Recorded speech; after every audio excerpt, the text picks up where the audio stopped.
assume that means you're unchanged in attack with Asada if he stays there? Shouldn't assume things, Rich. You know that. You shouldn't assume things. We're certainly unchanged. Where we play every one of our players, there's a fair bit to go into that still yet. And he did play forward last week though, and it looked okay. So. Would you be keen to keep him there?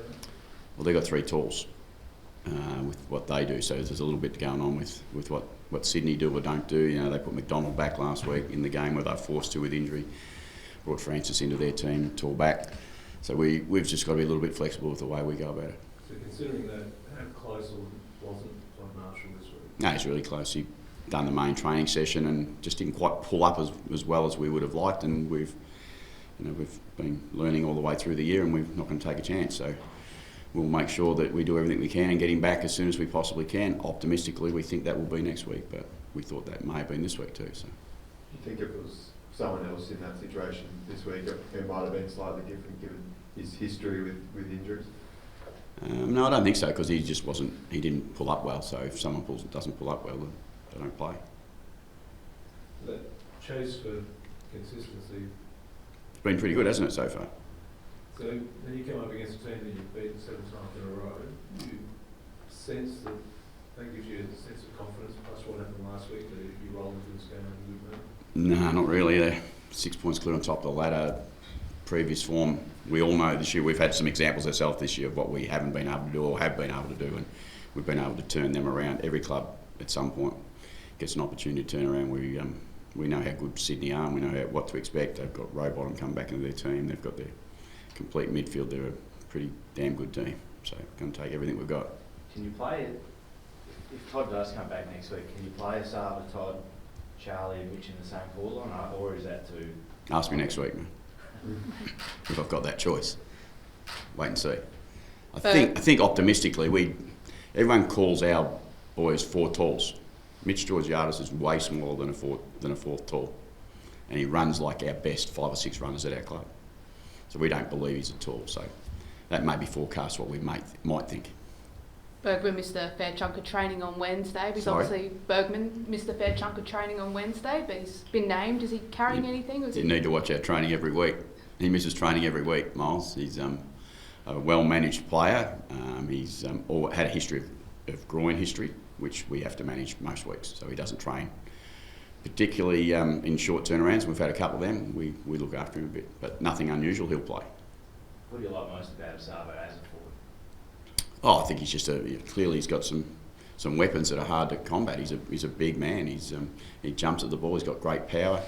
And what I've seen last week, he's pretty reliable when he's having a shot at goal too. So, yeah, he's played most of his footy up until this point as a forward, and he's learned of one of the absolute greats of the game, absolute greats in Tommy Hawkins. So, we suspect that he shows what he did last week. He's got some good forward craft because of the education he's had at his previous club.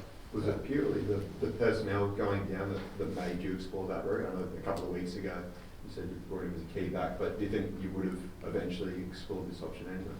I think it gives us flexibility knowing what his history is, but that also happens with a lot of our players. You know, Alir in his previous club too also played forward, also played in the ruck. So you always know that they've got those capabilities, and sometimes you reach for them when you have to in games because the game turns you to that point. But last week's our planning was around playing Asava forward early in the week, not for any other reason. We thought he would make us better in the front half. And as notable as what Sydney's game has been for a long time, what is the demand from your players? 4 quarters.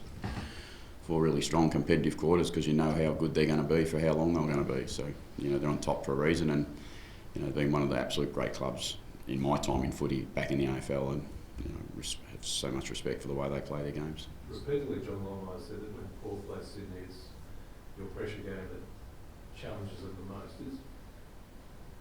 How do you get that to the level where you need it this time around again?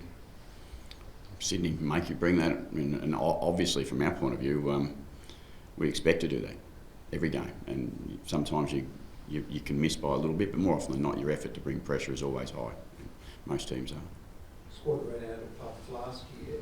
How healthy is it heading into the last part of the season? We'll find out. We'll find out as we go through. It looks like we're actually, you know, we've been in reasonable form over the last 4 or 5 weeks and been pretty consistent in our performances. You know, we lost the one game by a small margin up at the Gold Coast. Outside of that, we look like we're playing pretty strong footy at the moment. Hopefully we'll get another indication tomorrow. But has that management of players that's different this year to last year, has that helped you? Yeah, I'm really cautious of saying yes or no to the question because injuries happen when you don't know. So optimistically at the moment we're in a pretty good position health-wise, and that's the only thing as a coach you're hoping for. You want good form and you want good availability, and at the moment we've got a bit of both going on, so that helps. Bird can't get his way in at the moment. Is that a sign of that depth?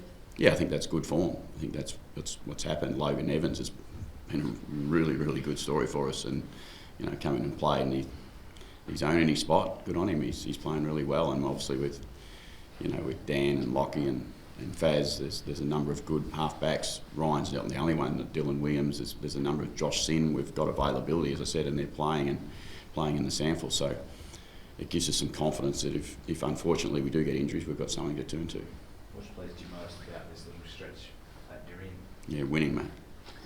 Sorry, it's such a simple thing. In this competition, as close as it is, you just know how valuable each win is, and you don't get to spend any time in, gee, that was a good win or a good performance, because you just got to go again. And that's this week, even though we've had one more extra day, we had 2 6-day breaks leading into our last 2 games. It just gives you an opportunity to prepare well and hopefully give ourselves a chance to beat Sydney.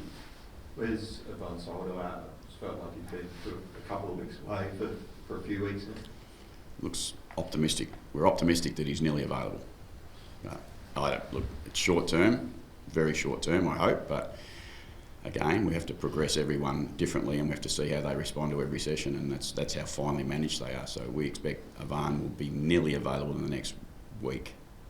Yeah. Your own change, Ken, was it much debate over whether you needed to change anything in Sydney when you looked at the negatives? No, not so much, because you always look at your own form first, and our own form at the moment has been pretty consistent, and we're pretty happy with the way players are actually performing. And normally winning lends itself, if you're healthy, to very little change. I think if you look at Sydney in the first 12 or 14 weeks of the year, they played the least number of players. They've had a few injuries in the last few weeks, but good form normally leads to minimal change.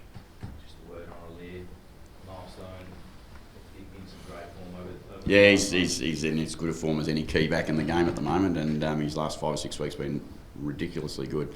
It's just funny how it's worked out, hasn't it? His 150th games against his old club, which he has great love and respect for, and I'm really happy that he gets to hopefully gets to celebrate a win against his old club. But the fact that he gets to play against Sydney is remarkable. He's been an outstanding pickup for our footy club, and we're the lucky ones. And I know how much Sydney liked him as well. So I think we're all looking forward to Aliir having a good day, particularly from Port Adelaide point of view. But I'm sure Sydney people would be hoping hoping that he can have a reasonable day, not a great day. Speaking of milestones, you hit 400. Do you have a sense of pride? What's your emotion on that number? Not much. I don't know. Haven't really thought about it.